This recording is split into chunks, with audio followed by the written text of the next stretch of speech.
Hello, everybody. Welcome to another episode of Cosmic Surfers.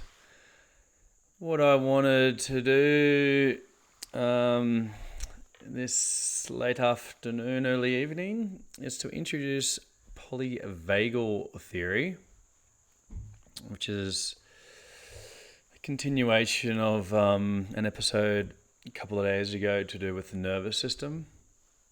It can be very challenging to forge that iron will to hustle and to make it happen and to share truth to the world and to keep moving forward and to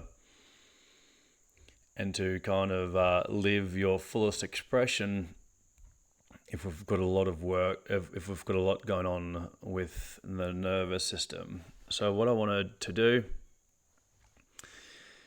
is introduce a couple of people who are more of the academic mind, and then I wanted to end with another nervous system video from movement monk Benny Fergusson, because we can always count on him to really distill the lessons and to kind of simplify it and keep it practical, because like most things, people can make too much of certain aspects of it or kind of get a bit brain imbalance about it all. But I do think that this nervous system area has a lot of keys, and it can't be dismissed.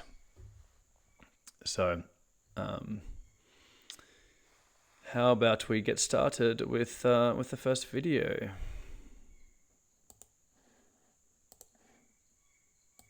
Our nervous system is functionally a triangle upside down, okay, with a point. This is the brainstem. I'm talking about the circuits that are being... This is Dr. Stephen Porges, Porges, with what is polyvagal theory.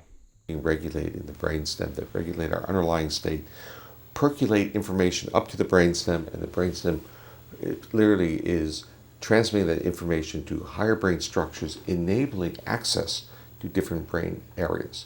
So that when we're in safe states, we can access higher cortical functions, but when we're in dangerous states, those systems turn off and we're defensive. If we think of this triangle, each time we get higher and higher, we have greater diversity of expression and outcome. So I'm talking about basically three states that provide a neural platform for great diversity of expression. If you are in a constant dangerous environment, your nervous system is going to find it difficult to detect safety. So if it can't detect safety, it's going to be in the state of more fight, flight, a low threshold to react. And when you're in that state, you're going to misread other people's cues.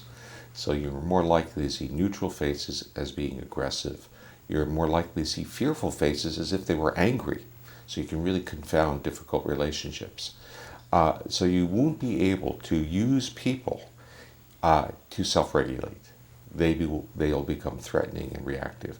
So if you have a history in which there is no experiences of using people to regulate in a very pro-social positive way, people will then become threatening or damaging to you. And what I always want to emphasize is that the social interactional behavior is a neural exercise. It's a neural exercise of using newer mammalian structures, it says evolutionary newer structures, to inhibit very primitive defensive systems. So if we feel that we're in safe environments, we'll use our face, we'll use the intonation of our voice, and we'll negotiate a relationship or maintain safety by doing that. And this is what friends do, this is what lovers do, this is what supposedly teachers are supposed to do and therapists, right? If we're a little bit in a more dangerous situation, like a novel environment, we don't know anything about it, we'll go into another physiological state that will support fight or flight mobilization behaviors. And if we can fight or flee, get away from something, then we've actually negotiated that danger. But what if we can't get away from the danger? What if we're held down or we're in a confined environment? What if we're trapped in a car or a plane or in a bathroom and someone is now going to hurt us? The possibility is that we could trigger a third circuit which shuts us down. And it's that shutdown circuit that makes it so important in understanding trauma. And the polyvagal theory articulates that shutdown circuit, while most other theoretical models of trauma and what people would call stress disorders only talk about a fight-flight system. Okay, so that's the core of what I would tell a person about the polyvagal theory. And the second component of that core is that these responses are not voluntary. Our nervous system is picking up information in the environment and evaluating that information, not on a cognitive level, but on a subconscious, we want to bring back that term, but on a neurobiological level where we're picking up features of risk or danger. And our nervous system puts us into those different states. And we can become aware of that because when we're in certain environments, we may feel our heart pounding. And we may ask the question, why is my heart pounding? And then you'll say, well, something in the environment must have triggered it. But often we don't know the cues that trigger these things. So the point I want to make is first that the polyvagal theory provides us with an understanding of three neural circuits that support different types of behavior. One is social engagement behaviors in safe environments. The other is fight, flight, and mobilization behaviors. And the third one is really a shutting down, a second level of defense.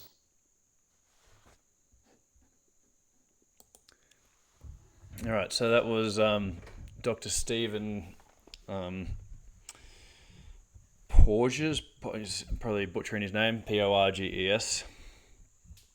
I was talking to a professional, and he was mentioned, and along with this next lady. So I'll cue that up.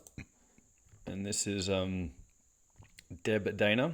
So this is a 26-minute video, and this is Polyvagal Made Simple. I'm going to be doing a bit less talking in this video because I'm just introducing these professionals and soaking it all in myself.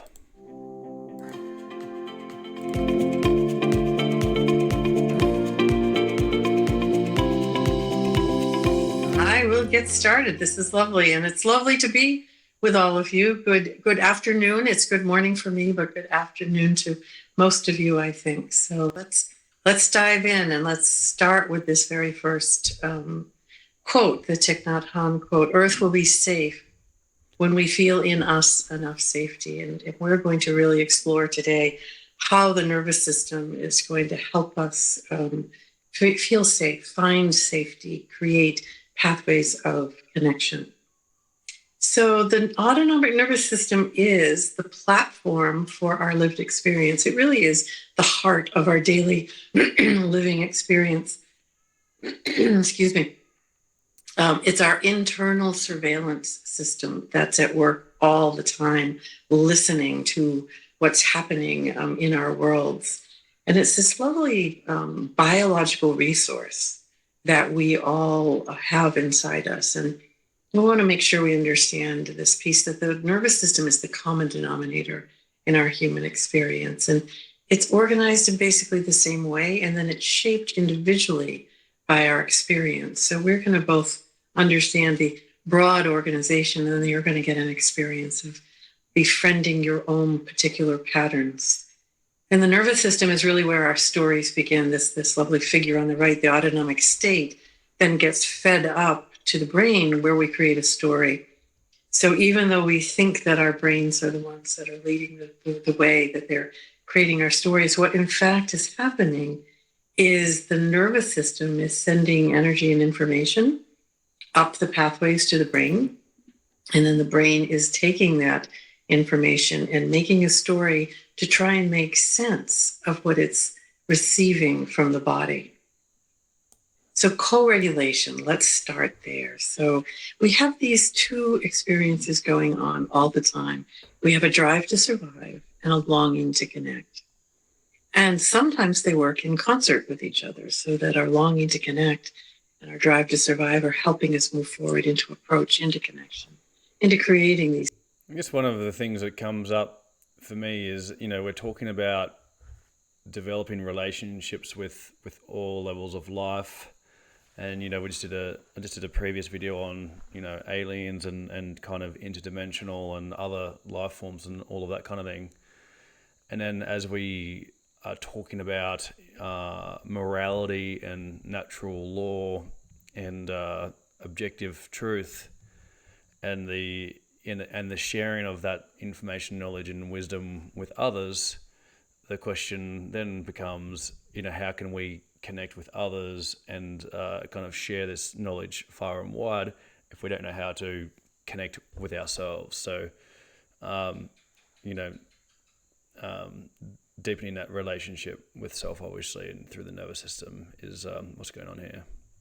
These deep, wonderful relationships that we navigate with.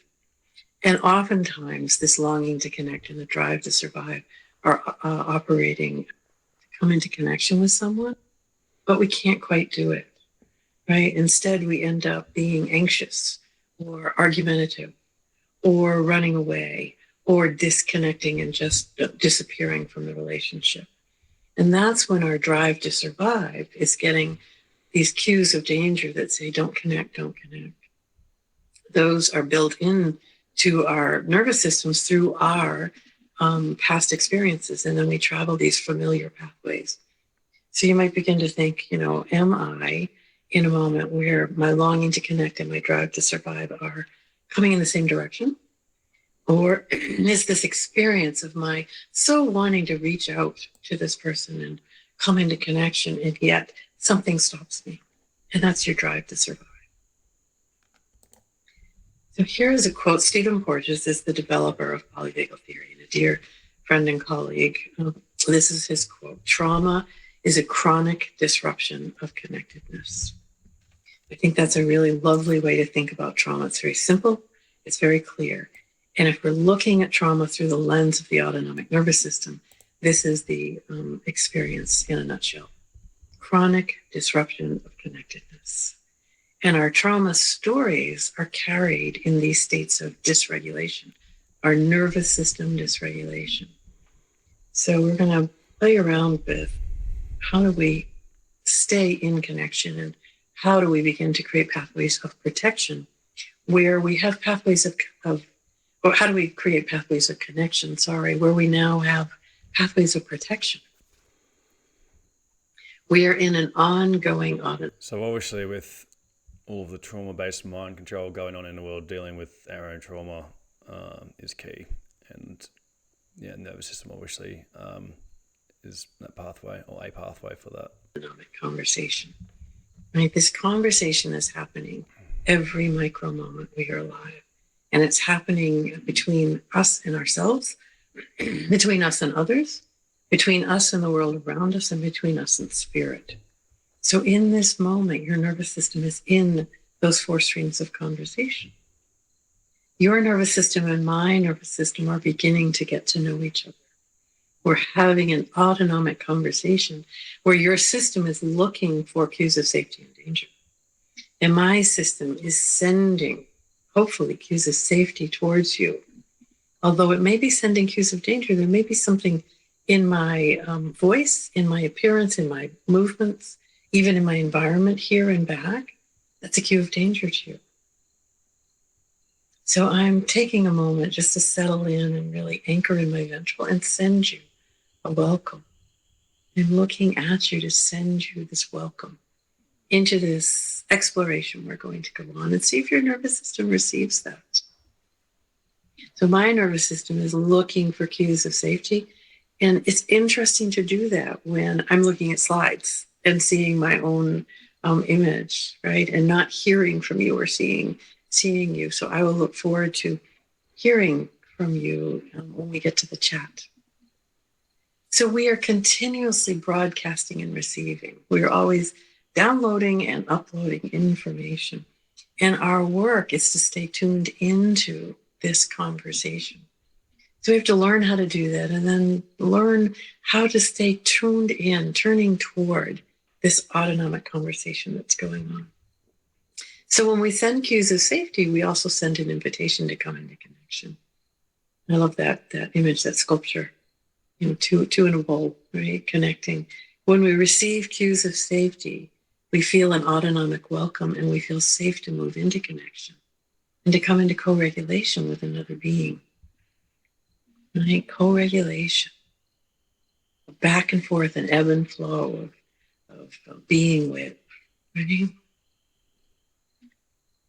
When we send cues of danger, or when we receive an autonomic warning from another nervous system, when our nervous system takes in that, ooh, there's a warning being sent to me, our reactivity increases and our adaptive survival responses are reinforced. So that drive to survive is reinforced when we receive these warnings, autonomic nervous system warnings. I don't have to say anything, no words needed for me to send a cue of danger out into the world. So here we have this beautiful image of what is the social engagement system. And these are 5 cranial nerves that you see coming together in the brainstem. And they control our eyes, ears, voice, face, and head movements. This is your nervous system. This is cranial nerve 10, which is the circuit that's going to the heart in that picture. That's connecting with these facial nerves, these other cranial nerves that allow us to have eye gaze and listen, and our voice to send messages, and our face to move, our head to move. So when we're talking about emptying our cup so we can receive information and being able to focus our attention to, get great work done, it's obviously very challenging when all of this is out of whack, and forcing it's not going to necessarily help, even though there is a difference between like laziness and developing a strong will. This is the social engagement system. I want you to just take that in for a moment, that beautiful image, all lit up. This is a human being who is ready to come into connection, is sending cues of safety and looking out into the world for cues of safety. We send messages with our eyes, and I'm in the United States where wearing face coverings and face masks has become almost universally required. And it's interesting to see what happens when we wander through the world with a face mask. So all this is covered, right? And yet here is where our nervous system is looking for those cues. It's around the eyes. So yes, the mouth is important to have. It gives other signs.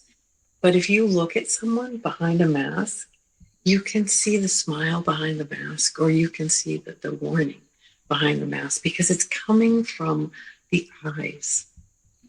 So I want you just to look for a moment, just take in the eyes and just notice where your nervous system takes you. Does it feel invited to connect or a warning of danger?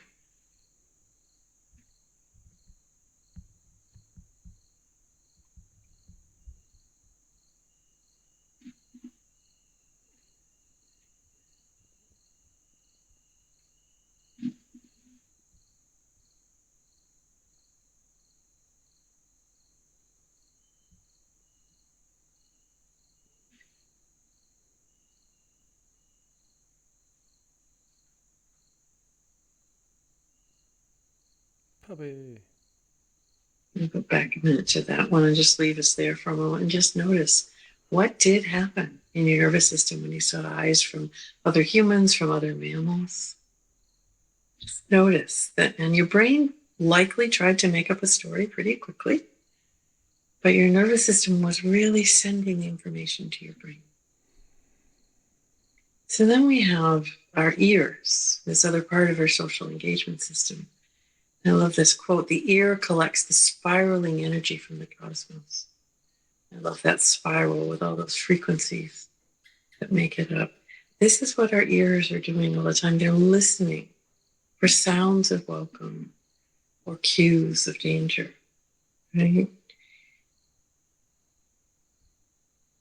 I'm going to talk just for a moment about SSP, which is Steve Porges's musical auditory intervention. It's 5 hours of music that has been specifically remastered to calm your nervous system and enhance this beautiful social engagement system that we just saw in action. Because listening is dependent on the nervous system. It's dependent on our state, and it influences whether we are feeling safe to connect or in a survival response where we need to disconnect. And listening provides opportunities to exercise these neural circuits, the neural circuits that support both our physical and our mental health, because our nervous system is the foundation of both of those. Both our physical and our emotional well-being is based in our nervous system's ability to be flexible. So the music in this SSP efficiently conveys cues of safety. So if you're interested in learning more, you can go to their website. And if you decide you want to take the training, there's a code for you. But let's move on to prosody, which is the music of the voice, right? The music of the voice, the patterns of rhythm and sound, frequency, duration, intensity is what your nervous system is listening to. And it's going to listen to my tone of voice, the intonation of my voice, before it takes in any information that I might be sharing. Because what my prosody is doing is my prosody is sending a message about what is underneath the words. So it reveals the underlying intent of my words. So again, I'm just going to see, is my voice welcoming you into connection? So what we know about voice is that a monotone voice is an automatic, autonomic cue of danger. So I'm going to talk in a monotone voice just for a moment and let you see where your nervous system goes. And just notice what happened. Was there a disconnect? Was there a confusion in the nervous system? What happened inside your system? I know what happens inside mine when I speak in a monotone voice, and it feels very restrictive, very confining, and I begin to disconnect from what I'm doing. So interesting for you to notice what happens, right? And then there's also, there are tones of voice that can just feel dysregulating to our nervous system. It can have a familiar frequency to something in our past, and we can not understand quite why we are disconnecting, but it can be because of that familiarity of the nervous system from something in the past. So that's prosody. And I love the research around what we call vocal bursts.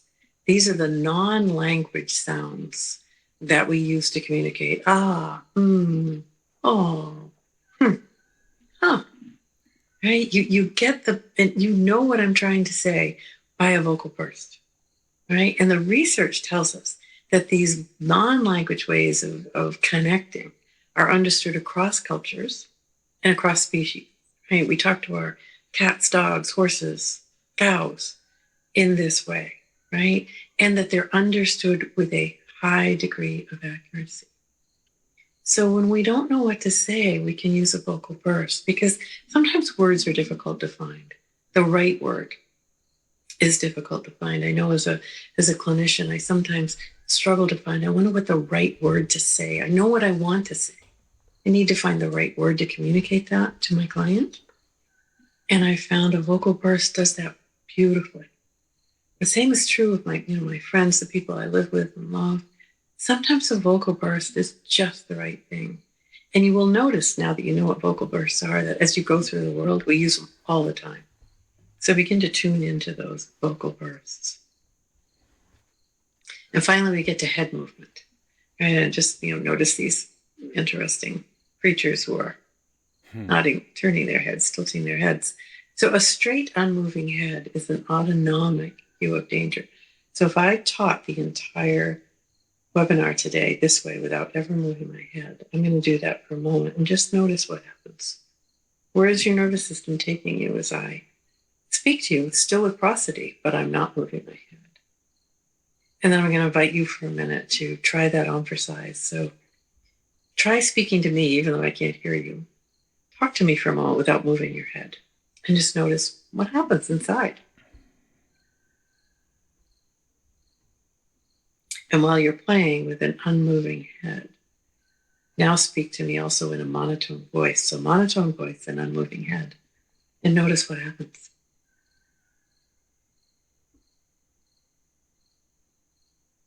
And then keep your head straight. Don't move your head, but add prosody back to your voice and notice what happens.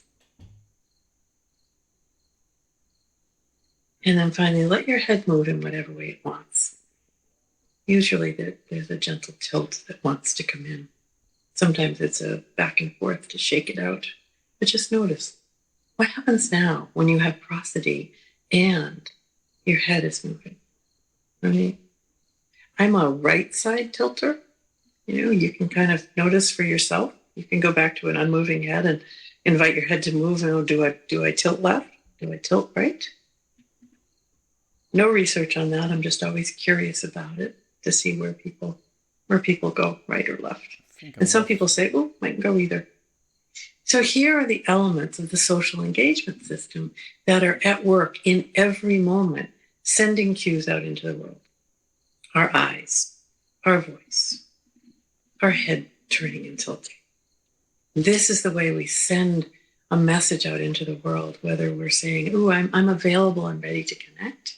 I'm a safe presence in the world, or stay away. I'm warning you, I am not in a place where I can connect right now. So I'm sending that. I'm also looking for that. So that was co-regulation, where I start the first organizing principle.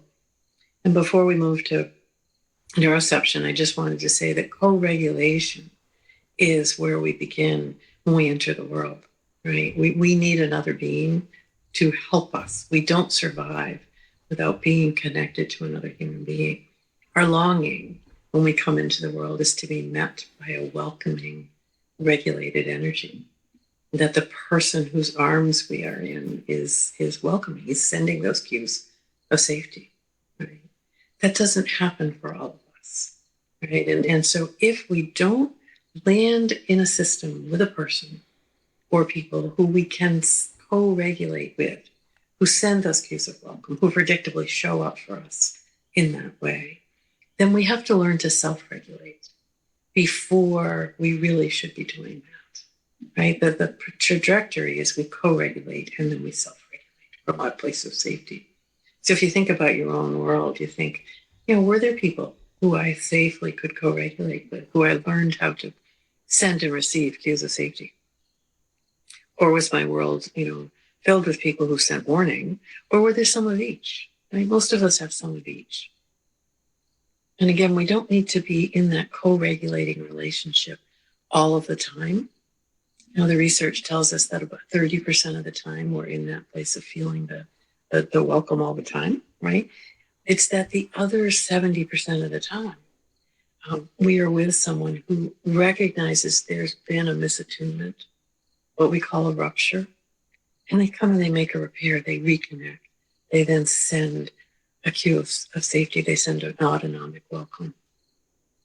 So what we know is that without a ventral vagal anchor, without a system that can't use the regulating influence of our ventral vagus, we have health challenges, our relationships are in distress, and we suffer in our daily experience.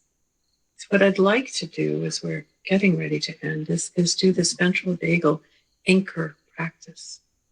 So we're going to identify the predictable who, what, where, and when of your ventral system.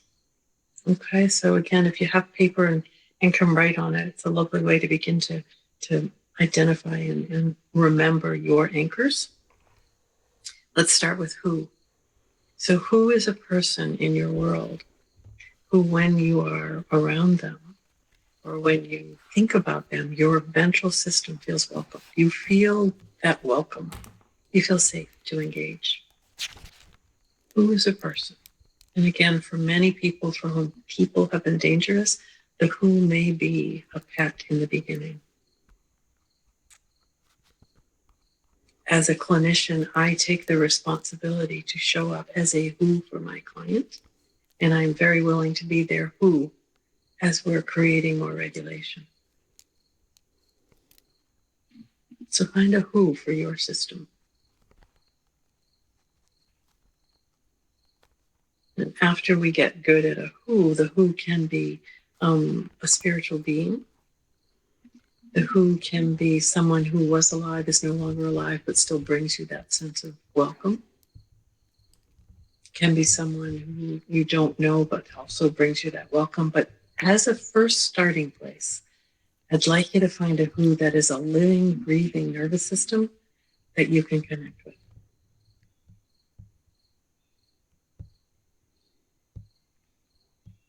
So then we'll move to what.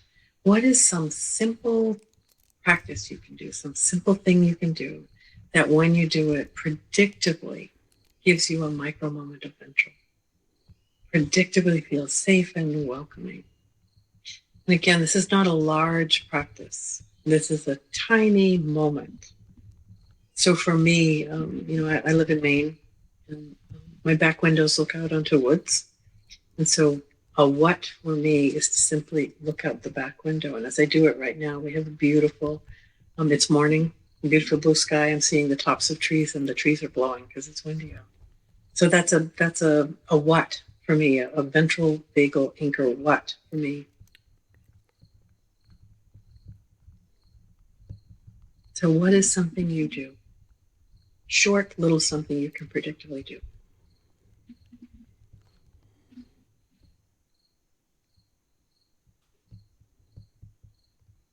So then let's move to where. Where is a place in your world where when you are there, or remember being there, if you can no longer go there at the moment, brings you that ventral vagal sense of, oh, yes, safe, welcomed. Where is a place? Again, I live near the ocean, and so my where is by the ocean. And up until recently, I've been unable to go to my where because my ocean, my particular stretch of ocean, has been closed to people. So, but now I can go back to my where. My nervous system is very happy about that. So where is a where for you? And then finally a when. When is a time? Time of day, day of the week, time of year, time when something happens, when you feel that predictable anchoring and ventral. I tell people I'm a morning person, an early morning person. So that is a when for me. That getting up first thing before the world wakes up and I'm by myself in this moment. It's a ventral when, an anchoring when for me.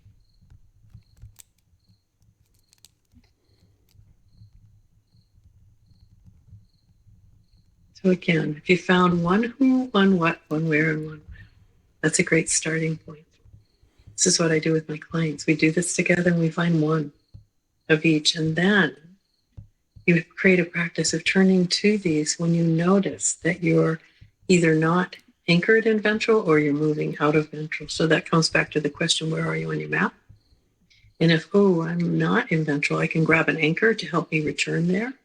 Or if I notice, I'm on the verge of leaving ventral, grab an anchor. Right? We can also use these to deepen our capacity to be in ventral. Right? I can bring my who to mind, and I can just simply be with that experience for a bit of time, and deepens that connection.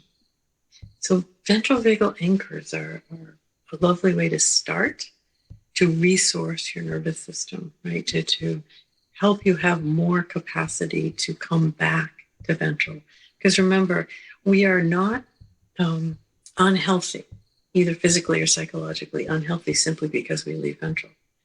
It's when we leave and get stuck in one of those adaptive survival states that we suffer. So flexibility of being able to come back, of finding our way back home to ventral, is really makes for a resilient system. So a flexible system is a resilient system. A resilient system is one that's filled with flexibility. So these anchors are a way for us to do that. Thank you for listening, and I hope you enjoyed the show. Thank you to Deb Dana.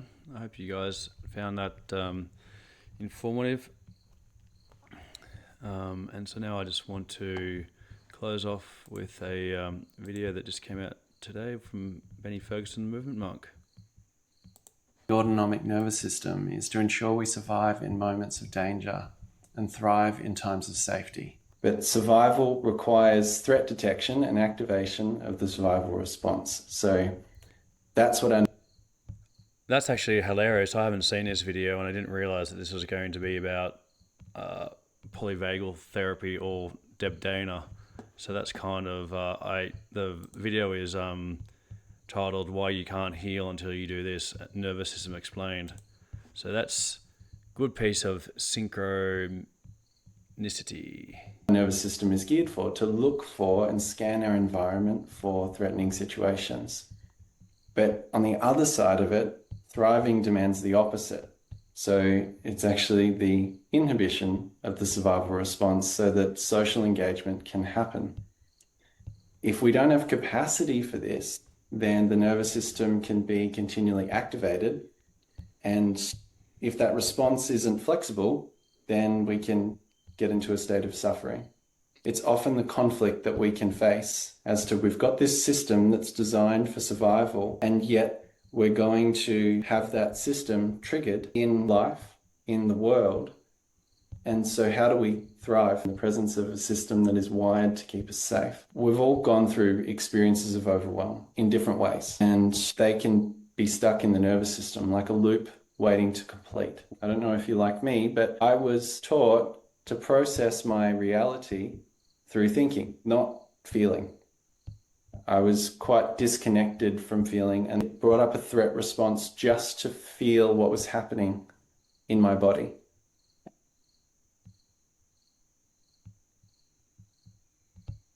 Just consider our body like a tape recorder or a library. It accumulates memory. We can build up experience. I view this as like a backpack. We're going through life and the body is remembering. And when experiences become overwhelming, it's like putting a rock in the backpack. And the body can hold an imprint from our past experiences. You may connect with a different area, and that may bring up a cascade of thoughts, memories, feelings that are associated to that. When they build up in the system, this is where we can be in a low-level state of overwhelm constantly, and this is where it can be very difficult for the body to heal. So how it can show up is if you notice things like your posture feels collapsed, tension is being held, your breath feels restricted, your nervous system may feel like it's in this constant loop between fight, flight, and freeze and fawn. These are natural things that can come up, and they're not here to pathologize you and say that this thing's wrong with you, because this is how it can often be, particularly in our common medical industry where diagnoses are prevalent to try and understand things, but they don't always give a clear path on treatment and healing. If we look at this like the iceberg, there may be things that you experience on the surface as visible symptoms. Then a bit beneath that, the sensory experience of the body itself. Below that, we have our autonomic responses, what the nervous system does in response to those experiences, forms of protective holding, and below that can be unresolved patterns of overwhelm or trauma. As we move down a path toward building capacity, there's a nervous system reacting in a state that supports survival. And with this, we may notice that we have a hypersensitized threat detection system. Some of my personal experiences have been around chronic pain, and I've worked with chronic pain in a lot of different cases. In the case of chronic pain, the nervous system becomes hypersensitized to the experience of pain. And so then every time that pain comes up, it brings up all the alarm bells. And then you can probably imagine what happens as a result of that. We're in that state of worry and anxiety. And it can then trigger that freeze response in particular as to, is it even safe to move my body? This can keep us in a state of, I'm stuck. I don't know where I'm going to go. If I move, then it might inflame me. When we move down a path where we're building capacity, we're starting to expand our window of tolerance. So imagine you've got like a jar full of marbles and it can't fit any more marbles in. It like there's a lot of pressure, and then you got to fit another experience in. It's full, and a lot of pressure on the glass. What we're doing as we build capacity is actually the marbles themselves may not change. We may not have this big cathartic release experience, but the capacity of the jar itself to contain those experiences, that starts to expand. So as we're going through a process of expanding our window of tolerance, essentially we're going through different states of the nervous system, and we get to look at it, we get to complete it, and we take out a rock. And then the backpack becomes a little bit lighter over time. This is not really something that we can do by thinking about it, because thinking about it doesn't actually touch the experience itself. It's just a projection, a thought about the experience, but the experience is held in the body. We're moving toward a path of what I would call liberation. So rather than really it being just about I'm going to regulate, think about it as I'm creating space for more freedom, for more choice with what I do. This is how I see it. There's 4 protective responses that the nervous system expresses, and you may be familiar with them in different ways. They can stack and build in our system. Let's say you've gone through life and early on, in reaction to certain experiences, you went to speak or fight or assert yourself, and that didn't work. The environment overcame you. Then you may have attempted to get away, run, whether that's physically or internally. Then that didn't work, couldn't get away. Then it's like, I can't fight, I can't run, I don't know where to go, nowhere safe. I start to lock down. I go into freeze. The longer that can happen, then the more the nervous system can be shut down, where we start to dissociate and disconnect.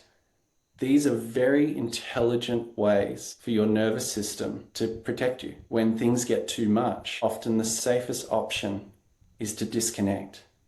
And this is really why we start this journey with connection. It's through connection that we form safety rather than the absence of threats. You may also be familiar with the adaptive response of fawning, where your behavior had to change in relationship to others to maintain connection. Because we've got 2 core needs as human beings that I've observed: the need for safety and the need to belong. So there may have been compromise to your sense of safety, and there may have been compromise to your sense of belonging. Imagine what that does to your nervous system when those needs have not been established.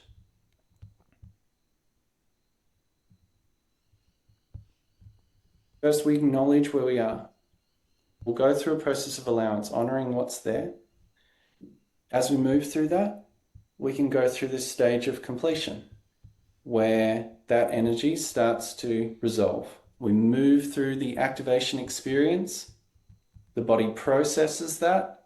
We recognize our present safety, and then we start to build capacity and tolerance for that energy that has moved through the system, rather than resisting it, blocking it, clamping it down. It's a very natural mechanism that animals do, but as humans, we can get a bit disconnected from that natural process.